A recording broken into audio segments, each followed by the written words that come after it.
All right. So thank you so much for having me. I'm going to hide these slides for just a moment, and then I'll bring them back up when we need them. Well, it's been just a pleasure to be here for the last on this third day now, for the last 2 days, and really I've learned so much. So I just really want to acknowledge Artem for his fantastic work putting all of this together. I don't know how he does it, but it's really been amazing to see and to be together with all these amazing colleagues that all believe in the power of storytelling, and not only believe it, but actually work with storytelling in the world. So it's very heartening to see that. I think we need stories right now, and we need stories to connect with one another. And that's what I've been feeling the last 2.5 days now. So I am talking to you from the US. As Artem mentioned, I'm a third member of Narativ. You've heard from my colleagues, Dan Milne and Jane Nash, so far about listening and about how everyone has a story.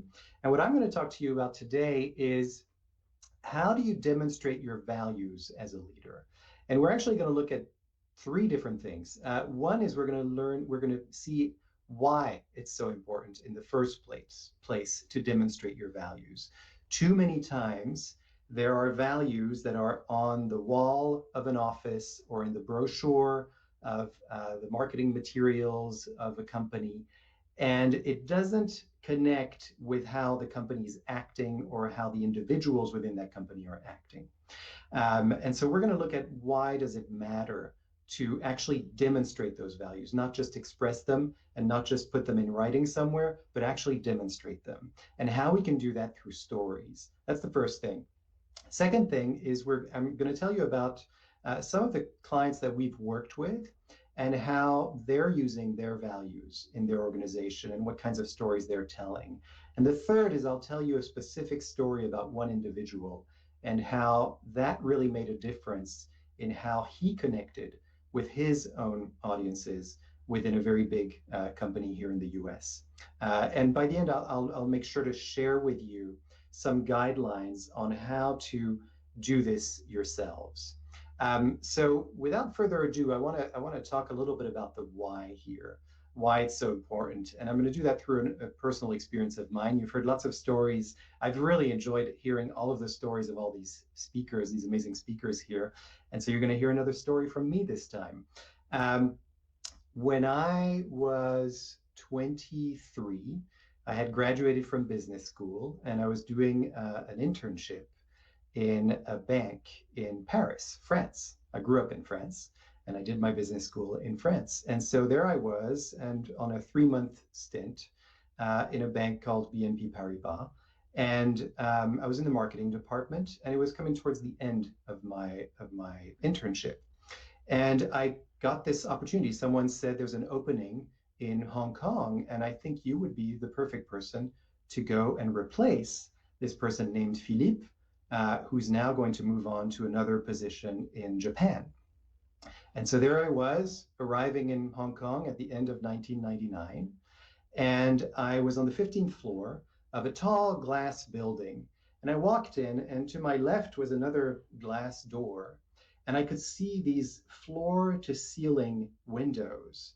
And I looked at those, and they were overlooking the Hong Kong harbor. And I could see the ferries shuttling back and forth. And to my right was a person who came up to me and said, "Are you Jerome?" And I said, "Yes, I am." And she said, "Oh, well, welcome to BNP Paribas. I'm the HR manager. I'm going to show you the ropes here, and we're going to start your onboarding." And I said, "Great." And I started to go towards those beautiful floor-to-ceiling windows. And she said, "Oh, no, we're not going there. That's going to be your desk is over there, and I'll show that to you later, but we're not going there right now." And so we turned around, and I went through this corridor with her. And the further down we went the corridor, the less light there was. There were fewer and fewer windows, until finally we got into this office. And she said, she handed me 2 quite thick binders. And she gave them to me, and I just kind of went under the weight of them. And then she led me to another room, a windowless conference room with 1 chair and one small table. And she said, for the next 48 hours, I'd like you to go through those two binders. It's really important. And so I sat down and I put those binders on the desk and I looked at the names, and one said compliance and the other one said employee handbook. So that's what I did for the next 2 days. I just went home to eat and sleep. And it took another week for me to meet other human beings that were relevant to my job. And and finally, when I did, I met Philippe, the man I was supposed to replace. And he told me, look, a bit of bittersweet news is that I'm going to have to stay here for 6 more months. The job in Japan isn't quite available for me yet. And he said, but the good thing is that I'll be able to show you the ropes of how things work here. And that's exactly what he did. I had dinner with Philippe, I had lunch with Philippe, I had drinks with Philippe. He showed me where the best tailors were in Hong Kong because my suits were pretty frumpy at that time. And so I did absolutely everything with him. He introduced me to everyone, and he told me about the values and the culture of the organization. And he told me stories about how things worked there. And within a month of being there, I saw someone walk from that same door that I had walked through or wanted to walk through but didn't. And I went through that corridor, but finally now I was at my desk and I saw someone walk by my desk and go into one of those closed offices, right? And it said managing director on a golden plaque next to the door there. And this guy went into the managing director's office and then he came out and he had a huge smile on his face and he said, I quit. And he left. And then Lawrence, the managing director, came up to me and said, I guess it's always the same story here. They all leave because other banks are paying better and Paris won't give me more money. And I said, oh, okay. Well, lo and behold, it was me going into that same office and saying I quit. And it took me about 20 years to figure this out. But I am really convinced that had I had a different onboarding experience, I would have had a different sense of belonging there because I had no sense of belonging. I had no sense of connection to my role, to the vision, to the mission of the organization. And I certainly didn't know what this organization stood for. It was only through the eyes of another employee. Circumstantially, it was by chance that he stayed there for another 6 months. If he hadn't stayed there for another 6 months, I would have been gone within a month, probably. So this is what I mean. No one was expressing the values and demonstrating those values. I wasn't hearing stories about what those values were. And so that's why it's so important for all of you and anyone who aspires to be a leader to take that into account and to start to identify what your own values are. And why is that so important? If I take it out of my own personal experience, you can really see why it serves a business to express and demonstrate those values. And for me, there's really four things. One is recruitment and onboarding. That was my case, right? But onboarding was my own experience. Recruitment, if you are putting your values out there and people can clearly see what you stand for, and you have people telling stories about those values and the culture of the organization, then you're going to attract the kind of talent who resonates with those values. And that's something that we do a lot at Narativ, is figuring out, what are the stories that best represent who we are so that we can attract the best people and, of course, attract the best clients, right? We spend so much time trying to figure out how to target our clients, how to target the right employee. And then we kind of say, well, I guess it's all about money, right? Or it's all about having the best price. It's not. It's really about how do you demonstrate those key elements of what makes your organization unique, your leadership style unique through those values. It begins with those values. And then, of course, you're setting the course and you're giving your staff direction, right? I didn't really have much of a sense of direction in terms of even my own role until Philippe kind of showed me what that role was. And I could sort of follow him around, right? But that's a luxury that not many people have nowadays, especially nowadays where so many of us are working remotely. We can't have these chance encounters in an office anymore for many of us, right? Now, we may be able to come back to it pretty soon, and yet it's not quite enough to say that, well, just because we're going back to the office, you'll be able to have these informal meetings. No, it has to be structured, right? So that's where storytelling comes into play, where you can actually listen to stories, share stories, and create those spaces to do that based on the values that you want to convey. And it's time better spent. That's ultimately what it is. And what is time? The old adage, it's money, right? So you are now as a leader better spending your time. You're not trying to waste so much energy trying to attract the right people and putting all this content out there. But now you have a direction for that content. It has to be about those values. What drives you, right? So I want to give you a few examples from a couple different clients that we've worked with, right? Two clients here. One to the, I don't know how your screen is, but to my left, where it says core values, and there's do the right thing every time, and four other values there.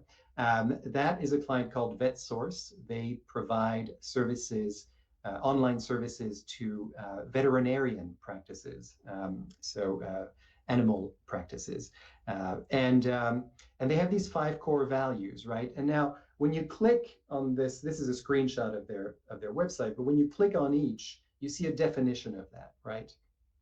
And so what we've done with them is to actually work on taking these values and saying, all right, what are the stories that your employees have, that your clients have, that demonstrate these values? And let's start to populate your content with that. To the right over here is Warby Parker, right? So they make glasses. They make my glasses here at a discount price, and they're quite famous here in the U.S. Because they really disrupted the space of eyewear by selling things online, where you receive the glasses and it's way cheaper than the if you go to a store. And so here we have their values, and it's interesting to me how two companies that are completely different have actually very similar values when you just read them. Treat customers the way we'd like to be treated. The other one says, treat others how they want to be treated, right? So one of them says how we'd like to be treated, how they want to be treated. But there's something about customer focus, right? Create an environment where employees can think big, have fun, do good. The other one, enjoy the work, which implies having fun and being comfortable at work, right? Get out there, get it done. There's even language that's kind of similar.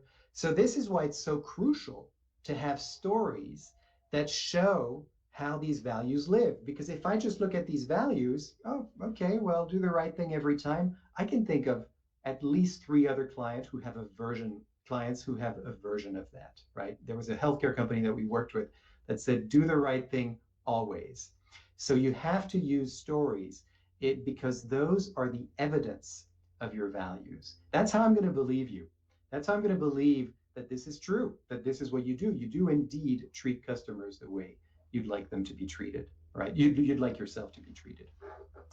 So I want to give you an example about someone who told a value story and what the results were for him based on the values of the company that they were trying to convey, right? So we're going from these. So I've now shown you, the values that can drive a company, and this is typical what we're seeing here. It's on their website, but how do you actually live by those? How do I know that this is true, right? So I'm going to give you an example of someone who did that with some success.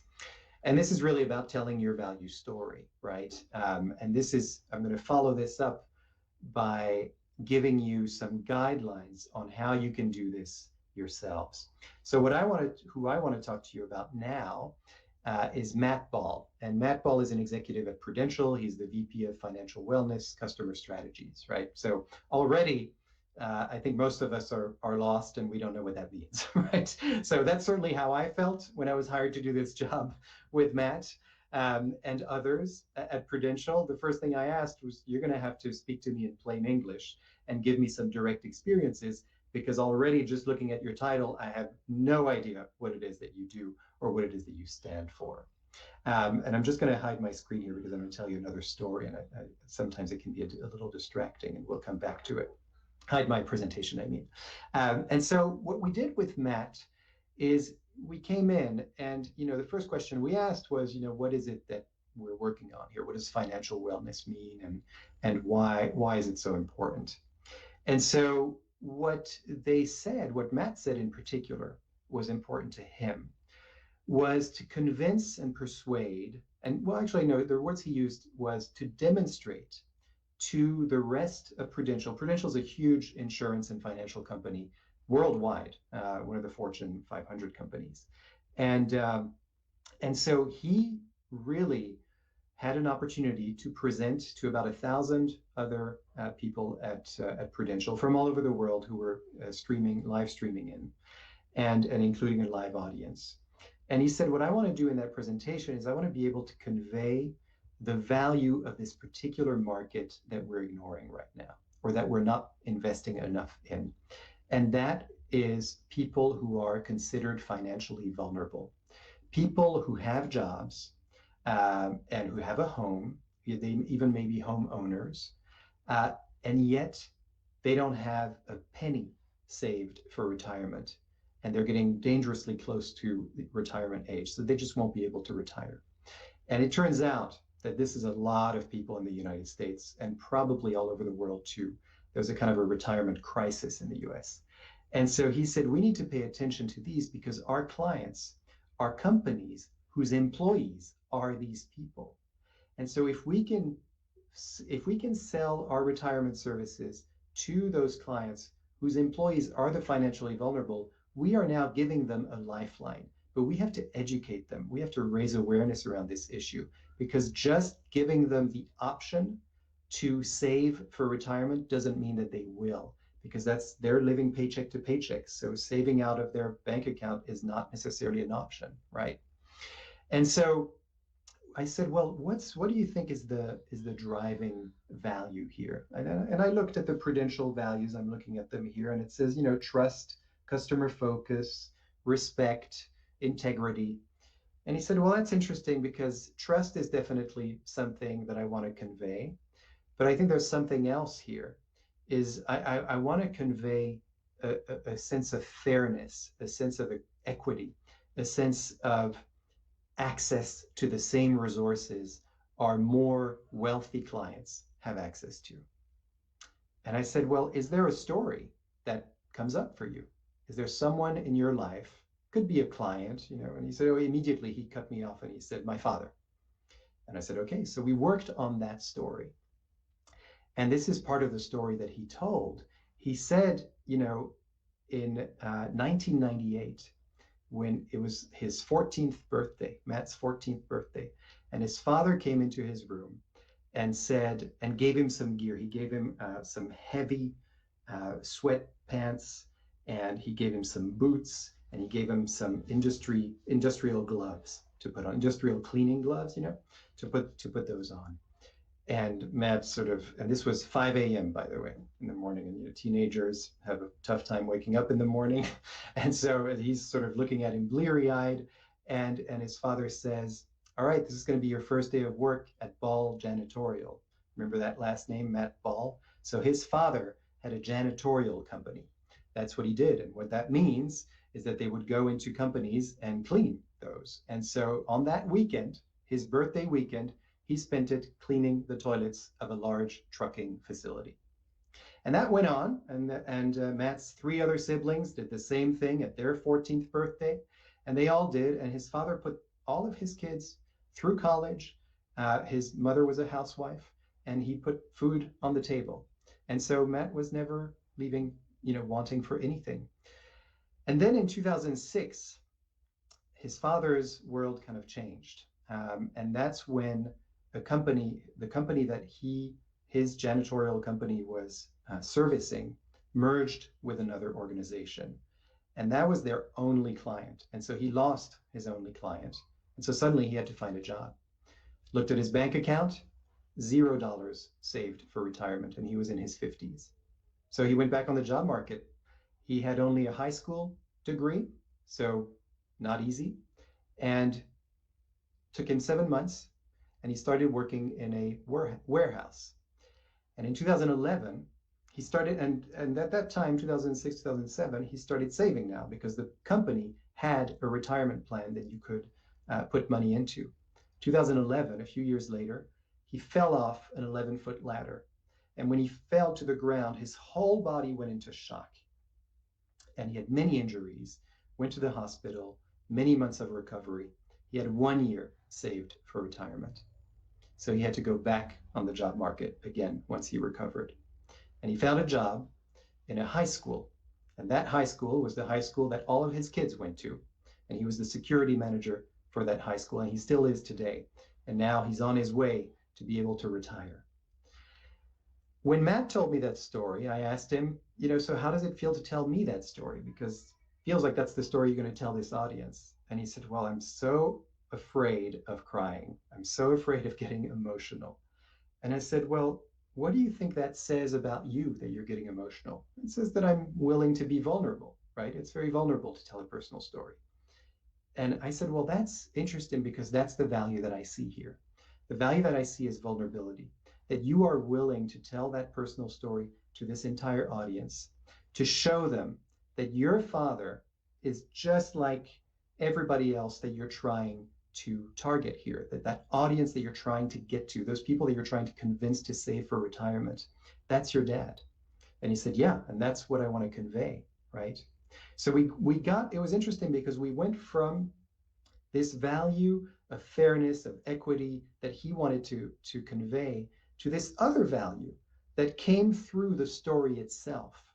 So if you don't know what your values are, your stories will actually tell you the story of how you came to be doing what you're doing. You can take that and you can sort of listen to your story even better. Have a listener that you trust and ask them, what do you hear? What values do you hear? And that was the exercise. And when we did that, we continued to work on this story. Matt told his story to this audience. And I just want to play, I think, Artem, we have a video that we can play, and I think you'll be able to do that on your end. Am I right about that? Yes, here we go. So this is Matt Ball explaining what this experience was like. A lot of business presentations, we just rely a lot on data. Business presentations, we just rely a lot on data.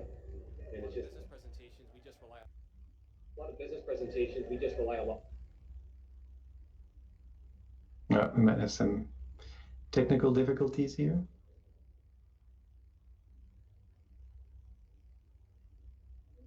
business presentations, we just rely a lot on I don't know if everyone is seeing it the same way. data set after another data set after another One data data set set after another data set after another data set, and then analytically you connect that to analytically connect that to a business project or an outcome you're trying to drive. And it I was think about that how with this was it was leverage those data sets, but do it in a way that connects on an emotional level so that when people leave, it doesn't matter if they remember that 1 in 4 working Americans is going to experience a disability or that 103 million Americans don't have assets in a retirement account. They remember that the financially vulnerable are in our workforce. In the right moments, in the right context, vulnerability is a way to engage people in important messages. As a leader, we don't always have to be stoic and another data set, and then you analytically connect that to business I've ever had.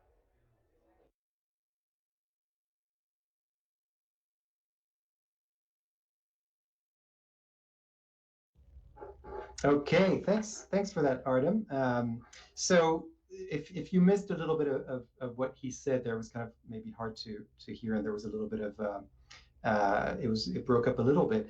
But essentially, what he was saying is that this gave him an opportunity to sort of show that the financially vulnerable are everywhere, that they are in our workforce.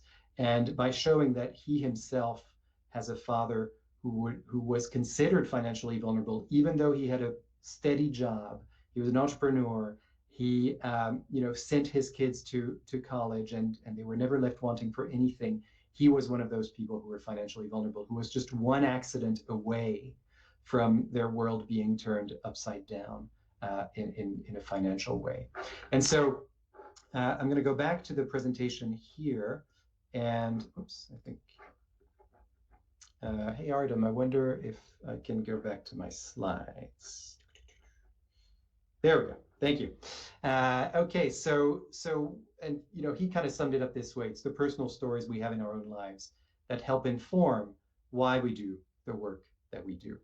And so, and this is a guy who, by the way, is very experienced at speaking. This was not his first rodeo, so to speak. But he said this was the best experience he'd ever had speaking to an audience because he tapped into something that was so authentic to him. Authenticity was another value that came out of this, right? He wanted to authentically communicate to them why this is an important market to look at. And it had amazing results. He got a standing ovation. That's more an ego result. But in terms of actions that people took, they got more questions about what they could do to advance this agenda than at any other conference and speaking presentation that he had given before, right? So he really created some energy and some enthusiasm. And after that, they were able to put in some actions that pushed the needle towards creating the whole of Prudential as an organization that stands for financial wellness.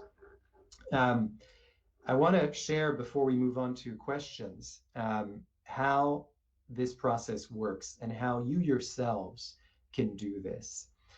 It begins with listening. If for those of you who saw Dan Milne's presentation, it was on the art of listening, and I think if the fairy queen, I forget what the term was, but you'll ask me, I'm sure, of storytelling, the majesty of storytelling came down. It starts with listening. That's what Dan said. Starts with listening. Who are you listening to? You're listening to everyone in the organization, right? And you're listening to yourself. So you have to kind of get these stories out, collect these stories, listen to them. And then the second piece here is that you write down those values. Write down those values to make it easy for yourself. Start with yourself. Listen to yourself. See what your own story of why you do what you do is. Tell it to somebody else and see what they say about your values if that helps you. If you've got your values and you know what you stand for, great. Just write them down. Choose one is the next thing. And then ask yourself, when was that value challenged? And when was it affirmed? So when was the time that you saw that value really not actually the opposite of that value was happening, right? So if you're about trust and you saw someone doing in your organization, doing something that was untrustworthy or that broke the trust between you and a customer, for example, then look at that, right? Because then you can sort of see what that story did, what that experience did, and then how did you yourself respond to seeing that value being challenged, right? And maybe that's when that value got affirmed. So stories are about conflict, right? So there's a challenge that you need to overcome usually in a story. Same thing. Think about those values and then think about when they were really challenged and when you had to hold on to that value. And what did you do in the face of that challenge? That's a great source for a story. And then you unpack these what happened details. This is really the crux of our methodology, which you can learn all about in our book called Powered by Storytelling by our founder, Murray Nossel, which is available. It's from McGraw-Hill, and it's available everywhere, including on Amazon. And in Powered by Storytelling, we talk about how to actually tell a story according to what happened, which is following the 5 senses. So that's really how I told you all these different stories. I'm simply telling you what happened. And it makes it easier to unpack those moments. And then you trace the map of the story from beginning to end, right? You look at that, what was at stake at the beginning of that story? What challenges happened? What was the turning point of that story? And how was that all resolved at the end? And then you tell that story. You tell that story and you're back to listening. Because once you tell that story, you're now listening to your listeners. And that's where you can ask them, what values did you hear? Rather than saying, Matt didn't do this, right? Matt did not come out at his presentation and said, I'm going to tell you about why I value trust, why I value fairness, and how we can be more equitable at Prudential, and how we can give more access to resources. No, he came out and said, it's February 1998, my 14th birthday. And then he got a flood of feedback. And many people talk to him about his vulnerability. They talk to him about his transparency, about his authenticity, about how he created trust, about how through his story they could see how they could give access to resources that would make a difference in people's lives. They even linked it to the rest of the population. And when Matt actually said that his father wasn't alone and that on average, Americans have $0 saved in their retirement, saved for retirement. $0. Exactly like his father, right? And so that's what you do. You listen again, and then you write down those values because there'll be new values. It's an evolving thing. And now imagine if you take a little bit of a zoom out, starts with you, and now you start to listen to everyone in your organization and you see how those values are reflected back, right?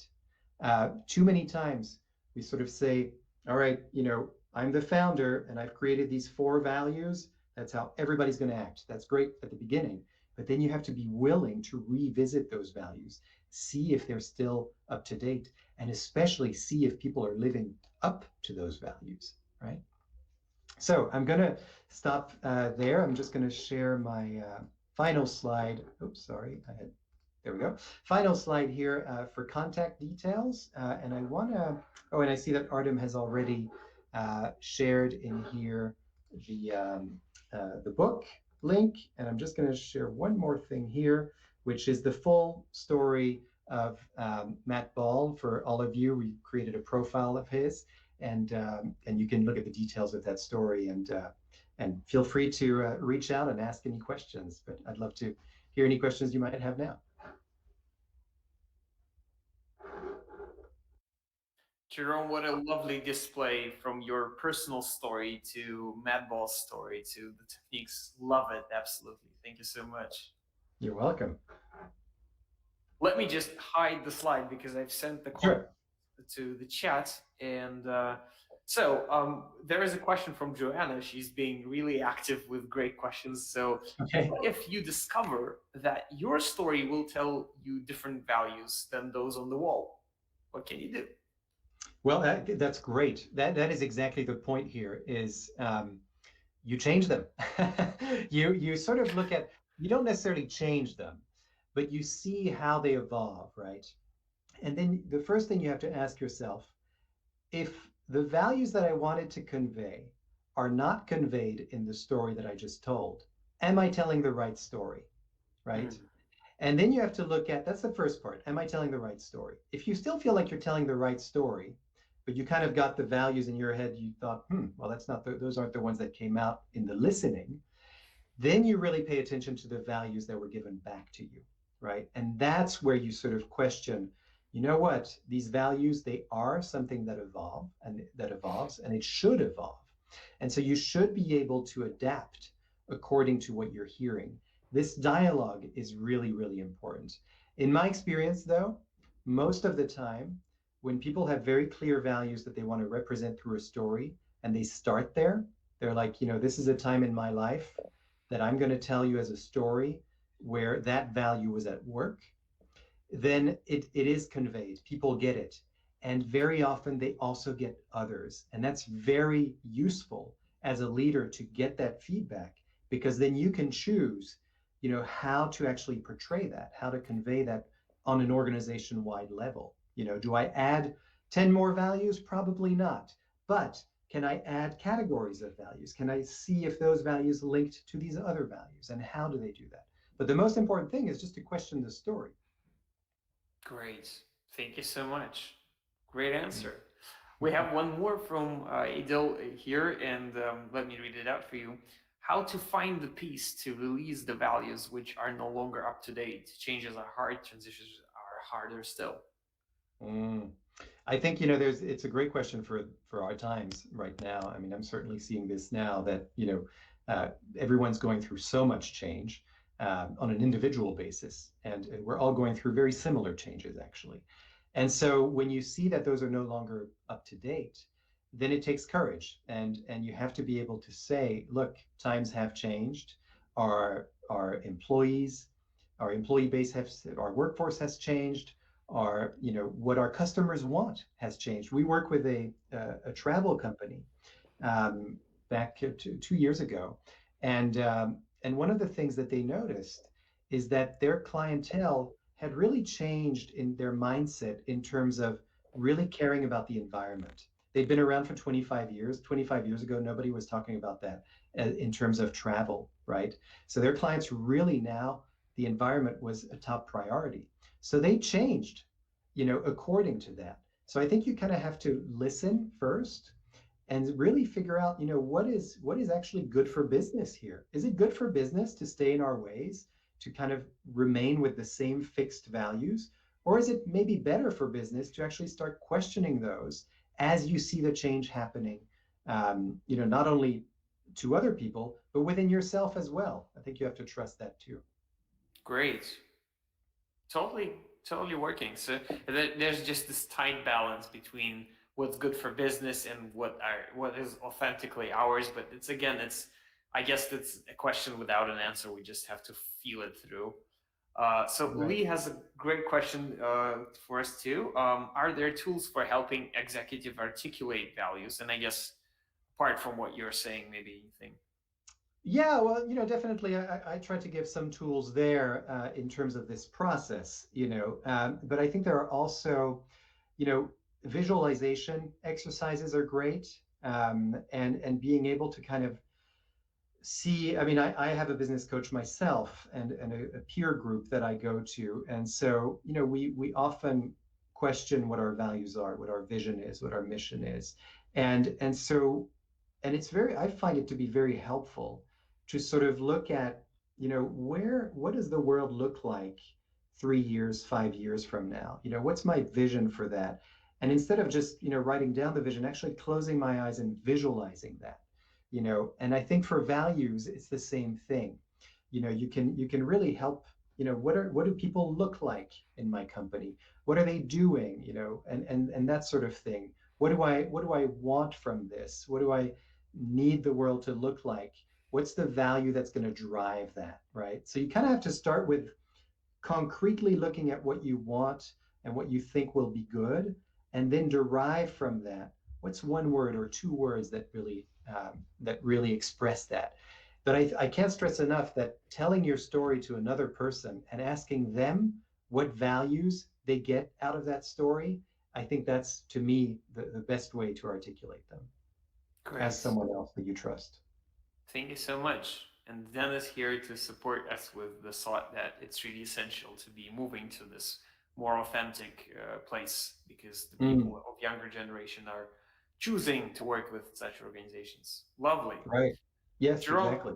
it's been such a pleasure to listen to you, and it's a great ending to this three-part story that you've been telling from the narrative.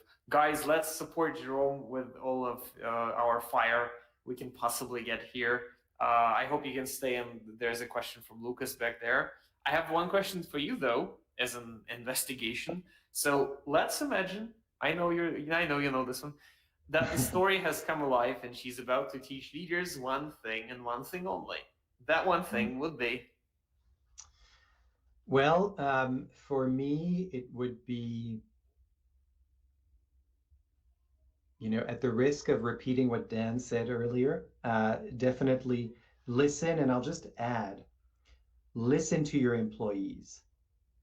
That's what I would say. Just that, listen to your employees. I mean, what else? What else could you add? Yeah. As simple as that.